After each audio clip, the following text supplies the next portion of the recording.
is Veterans Day. Thank you.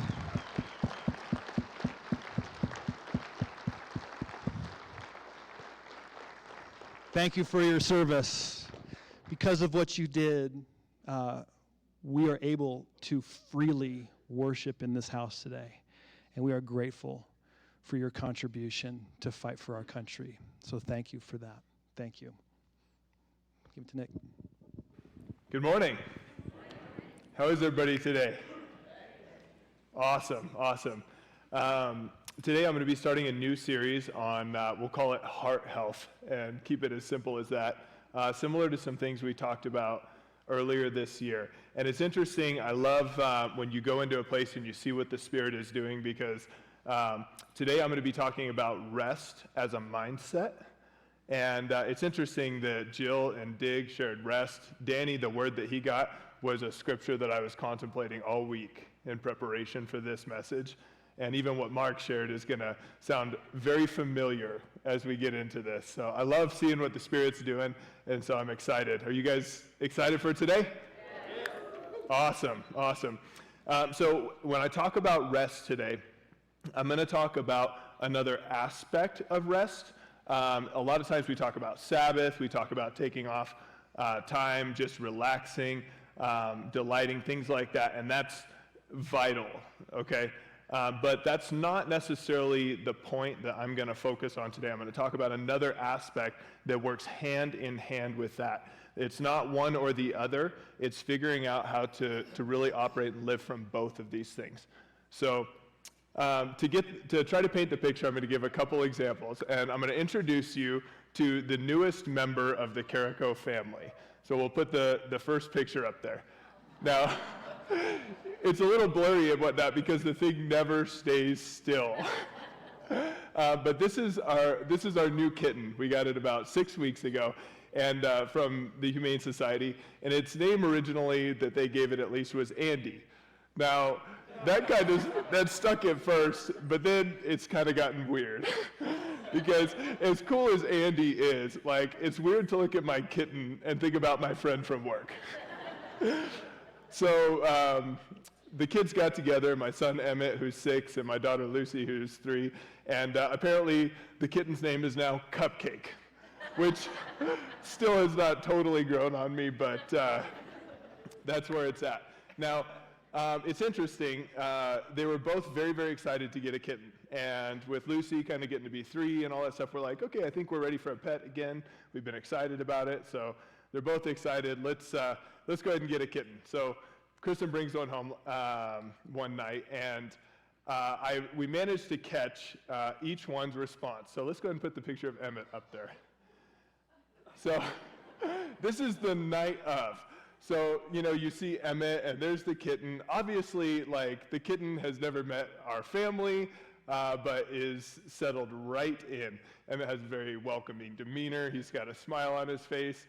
He's probably actually using some serious self-control to just sit there like that with the kitten there. So, but obviously, that kind of a heart made it possible that the cat felt safe enough, it just settled right in, right? All right, now let's look at my daughter's reaction on the same night.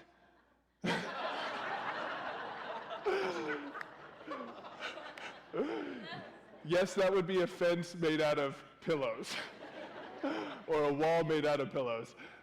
Let's just say that when she saw how it moved and moved and moved and moved and moved and it never stopped, fear was introduced to the situation, and which, coming from a completely different demeanor, she set some things up to protect herself, right? Now, the interesting thing about that really stuck out to me as I looked, and I've seen this in a lot of different ways, but kids sometimes just paint pictures that are just really easy to grasp. It's not the circumstance itself that defines how someone responds. It's the position of their heart that decides that. Because the same circumstance happened to 2 different individuals. And as a result, they responded completely differently. As a result, no. The circumstance itself doesn't actually decide how you should respond. The position of the heart does. So Emmett obviously was welcoming, excited, and he managed to keep himself calm enough that the kitten came and rested with him. Did Lucy do the same thing? No, right? And I'm not picking on my daughter. It's just, you got to have fun with this stuff, right? So let me put that in adult terms. If like someone challenges you as a person, how does that mean you have to respond? It doesn't mean anything about how you have to respond. It's just the situation at hand. You will respond out of whatever's going on in here. It's as simple as that. You get a surprise bill in the mail. Does that mean you have to freak out? Some of you are like, yes. It doesn't mean anything. What means things and what matters is what's going on in here. That's why our Jesus works on the soul level in the deepest place, because that's where things move forward. I'm going to give you another example for those of you that maybe aren't such cat people. We're going to use a dog example. How's that? Look it out. So I want you to picture a very, very well-behaved dog. It might be your own. It might not be your own. But I want you to think of a very well-behaved dog, just peaceful, cuddling, very accepting, like invite when a stranger comes in or whatnot. Like in general, it just comes up, it's nice, it's kind, it doesn't jump on you, accepting of others, cuddly, has a welcoming demeanor. Can anybody picture a dog like that? Right? Man's best friend. Okay. Now, keep that picture in your mind. What happens when you introduce a high level of fear to that same dog? It's the same dog, mind you, that's so loving and welcoming and all that. What happens when you introduce a high level of fear to that dog? It completely changes its behavior. Now it hides, it does not accept others, it nips or barks at them, maybe runs away, it has a discouraged or frazzled demeanor, it's not calm, it has resistance, right? Now, the crazy thing though is that it's the same good dog that you loved. It's just when you introduce fear into its thinking, everything starts looking different.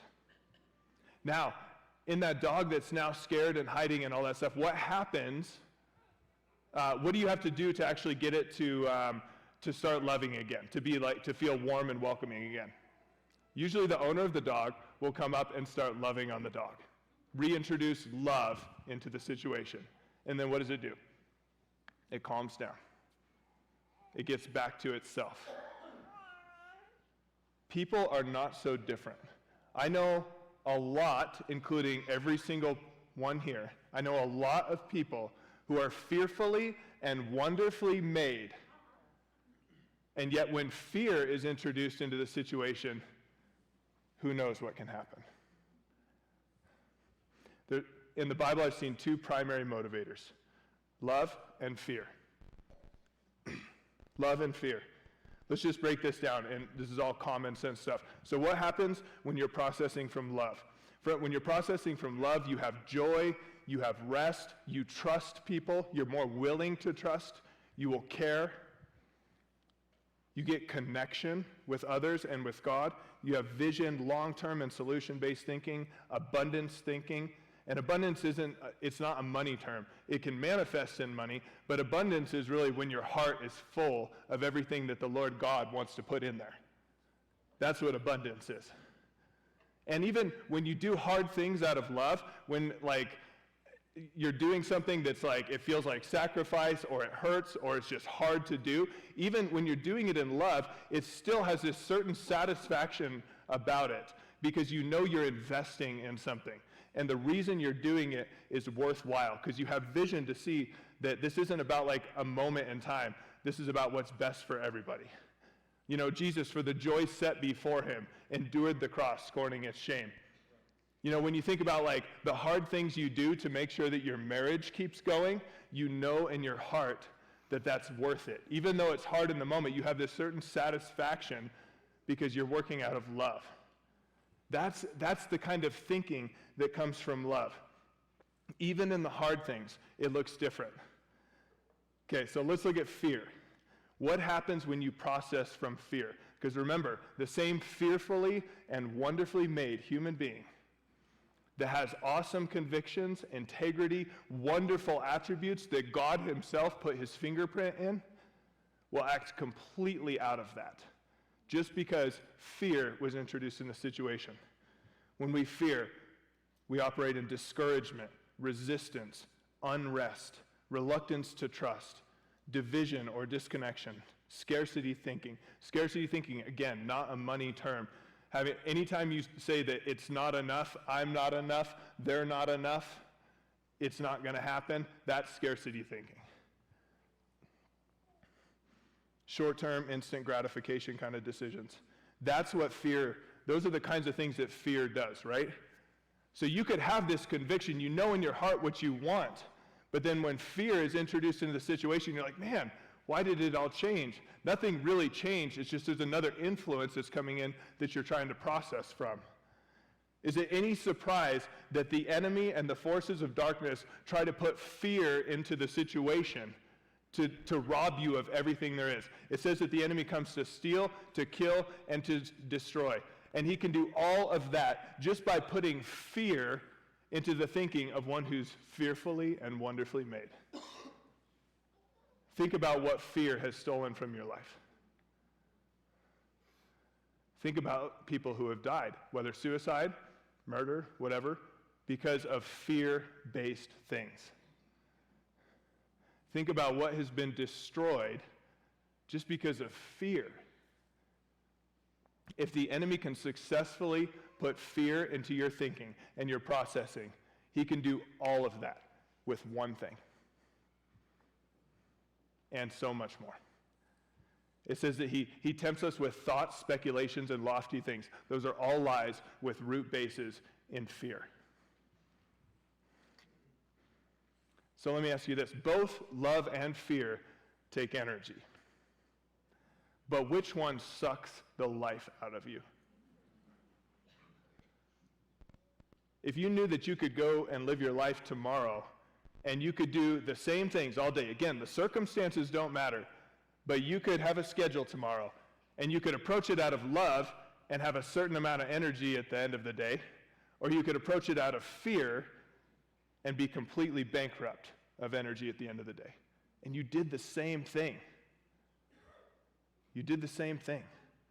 It's just how you process the place, the position of your heart to actually handle the circumstances that you're addressing is what is laying that out. Let's go back to the kitten example real quick. Lucy, when fear was introduced to her, because remember, she was excited to get the kitten. She was excited. But when she saw it running all over and she didn't know what to do with that, fear came in, and what did she do? She built walls that deprived herself of the connection, one with the cat, but connection in general, and the experience of joy that you could see on Emmett's face in that chair. Same circumstance, just took it two different ways. Now, I don't want to undermine all of the things that have gone through that we're making our decisions from, because people have been through hard things in here, right? And people have been through good things. And everything of your past has really kind of helped to situate where your heart is coming from right now. But the reality is that the only way to live from rest and peace and to learn to live from love is through the one who is love.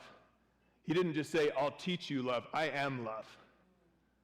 I am love. So just by being with him, do you think that that will rub off? That will rub off, absolutely. And not just like in the head knowledge of this is what I should do to seem like a good person, or this is what I should do, that what it tells me to do to live in love. That's all good stuff, and I'm going to get into that too. But really where you know in your heart, I successfully loved, because connection is there. Peace is there. Joy is there. This same thing that used to just take it out of me is no longer taking it out of me, because I'm approaching it from a very different standpoint. In EHS, it talks about going through the wall experience. If you haven't done EHS, I highly suggest it. But basically, when you go through a very hard situation and you end up on the other side, you find you're actually doing a lot of the same things that you did earlier in your life and in your ministry and all that, but you're doing them from a completely different processing place. It's because love has been made more perfect in you and not fear. 1 John 4:17 through 18. And as we live in God, our love grows more perfect. So we will not be afraid on the day of judgment, but we can face him with confidence because we live like Jesus here in this world. Such love has no fear because perfect love expels all fear. If we are afraid, it is for fear of punishment, and this shows that we have not fully experienced his perfect love. If we're afraid, it's because we have not fully experienced his perfect love. Has anybody here fully experienced his perfect love? That's why this message matters, right? Because the reality is that you can tell exactly where you have not let God in to be Lord of your life by noticing where fear continues to reside in your life. If you look back at the pattern of your life, like momentary fear and all that stuff, that's always going to be there, I feel like. But when you're looking at like, man, all of my life I have been scared in my finances. I've had fear in my finances, or I've had fear in my relationships, or I've had fear of vulnerability. I would propose that that's the place he's been knocking at the door. And you get to choose to let him in or not. As we live in God, our love grows more perfect. Why? Because he is love. And we can face him with confidence because we live like Jesus here in this world. This is a call to obedience. What he's saying is, you want to be free, you want to be perfected in love. Obedience doesn't say that you've been perfected in love and now you can be obedient. Obedience is what gets you there. Because he's trying to teach you. And he's trying to teach me. Obedience, let me just put a really simple definition on obedience. It's putting action to trust. It's putting action to trust. That's what obedience is. It's as simple as that. Our love grows more perfect when we're obedient and we do those things, then all of a sudden it's not up here anymore. It's coming from the heart, and you don't even think about it as much. And when you put action to trust and obedience starts reigning, love grows. And then you really have something to give someone else. Because just like Emmett made connection with an animal that did not know him, you can make connection with somebody you don't know, doesn't know you, that quick. And they can feel just as safe and welcoming, and how did Carl put it?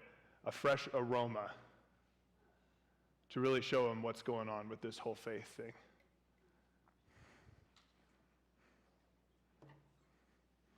The only way that the fear goes away, there's tools and stuff to like help work with fear, but the only way that the fear really goes away is when the one who has authority over it breaks it in your life.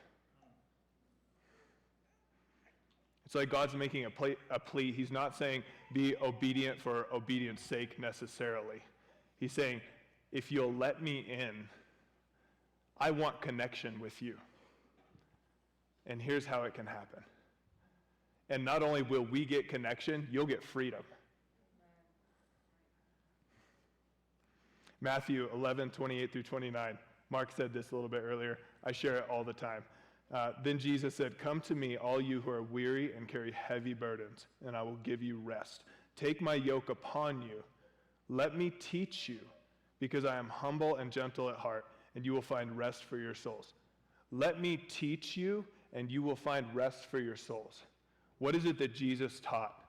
I mean, he really summed it up when somebody came and asked him, what's the greatest commandment? And he summed up really everything that he taught people in love God and love others. And be loved by God. Know what that's like. Let him into love. You know, Jesus, he took on conflict, insult, persecution, threats, what we especially as Americans would consider a lack of resources, a torturous death. He takes on all of these things, yet for the joy set before him, always in a place of love and peace and rest. How do you do that when you process from fear? You can't. Because fear brings everything else. He knows he was fearfully and wonderfully made in his human form, and he was also fully God. And so that's what he operated from. He didn't have to give in to fear because he knew that. He came forward and he's like, I've been anointed to preach the good news to the poor, to set the captive free, to loose the chains of injustice. And I'm going to do it by breaking fear. Because it's the one thing that the enemy can put into the picture of those who are fearfully and wonderfully made that will change everything about how they behave.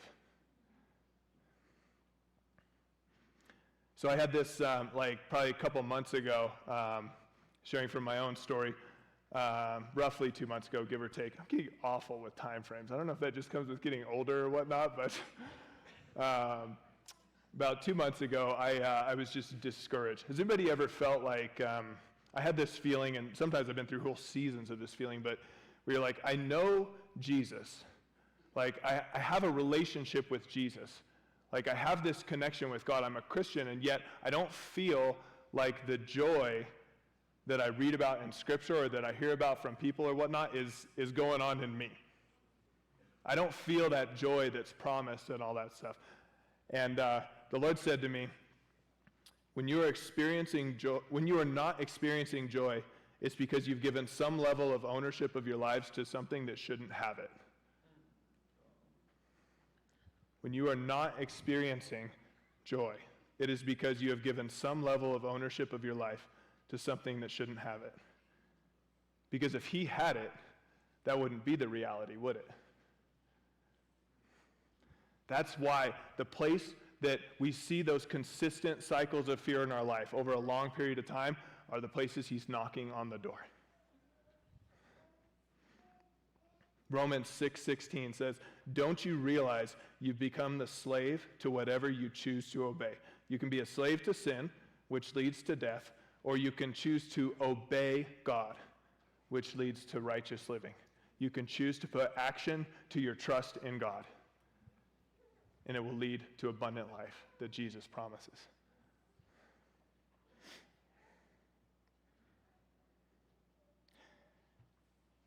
It's very humbling to process all of this because it doesn't seem so easy. And I'll invite the worship team to just come on up. It doesn't seem so easy in the moment when you're processing, like, I doubt there's a single person in here that doesn't have some kind of red flag from the Lord of where he wants to connect with you better. Everybody has at least something to go off of. Maybe that's a generalization. It's just hard for me to imagine that not being the case. At least something. When you read the word, I don't see how someone could not be convicted in some fashion. But the reality is that this is the nature of the living God. He did rise from the dead, and he was setting free people years and years and years and years ago, and he's still doing it. He's still doing it. I mean, why is there hundreds of people sitting in these seats right now? Because he's still doing it. And he's still talking, and he's still singing over you, and he still calls you fearfully and wonderfully made, even when you give in to fear. Even when you give in to fear. It's just fear will change everything about how you respond to the circumstances at hand.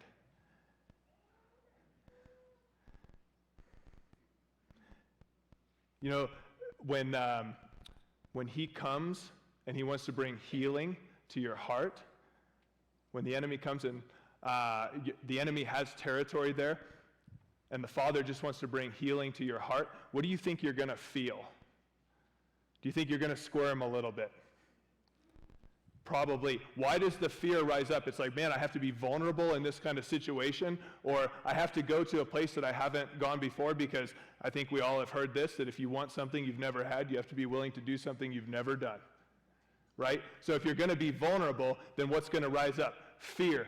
But the reality about that is that fear in its own nature, it's holding on for dear life, because the one who has authority to break it is there, and it's literally afraid of its own demise. Because the power of God is real there. And you know what? It's just that he wants to love. He wants connection. He wants the first picture, or the second picture maybe technically. He wants the picture with Emmett and the cat of connection. He wants to move forward from there and build from there. Because you can build when you have love. When you have fear, you're like, why is it worth it? And you can give yourself every reason to not step into it and not want to go deeper. It hurts too much. I'm afraid I can't handle it. I'm afraid I'm not enough. I'm afraid that he's going to break me completely. Is he aware of everything that's going through your mind? So put action to your trust through obedience. Put action through your trust. I want you guys to think about what it is specifically, or like pick one thing, because at least for me, I'm like, wow, I can think of a lot of things that the Lord wants to connect with me on. More than I'd like to admit here. Pick one thing that's on your heart, and you're like, I know he wants to connect with me on this. It's not a secret. He said it in one way or another over 5, 10, 15, 20, or more years. It's the place that he wants to fight to get into. And it's not just because of what you get. It's because he wants you. Again, he wants, if we're not experiencing joy, it's because we've given that ownership to something that shouldn't have it. He wants that ownership. He wants that kind of authority in our lives. So think about that thing. And what is it about action to trust that you're willing to put in this week to see even a little teeny bit of growth? At what point has the pain and the fear and all that's been there for so long, at what point is the price of living with that going to make it worthwhile to want change and to be loved? I think we got a pretty good end of this, to be honest. He's chasing us with love. We only do it back to him because he started it. Lord, I recognize that you are jealous in your love for us. You've gone through everything to make this point. You want our hearts because you want connection. I recognize that, and Lord, I say thank you. And thank you for still reaching deeply for me when I live from fear, because you know that I am fearfully and wonderfully made. I'm exactly like you intended. Exactly. And you paid a very high price for me. Thank you. That speaks a better word.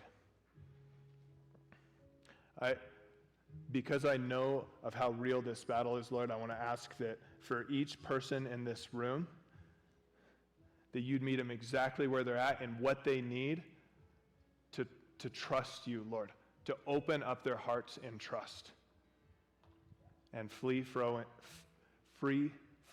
grace. Let the unforced rhythms of grace change it. Let us all learn from you that we could find rest for our souls, that the same things we do every day wouldn't even take as much out of us because we do them for a completely different reason. Love you, Lord. In your name, amen.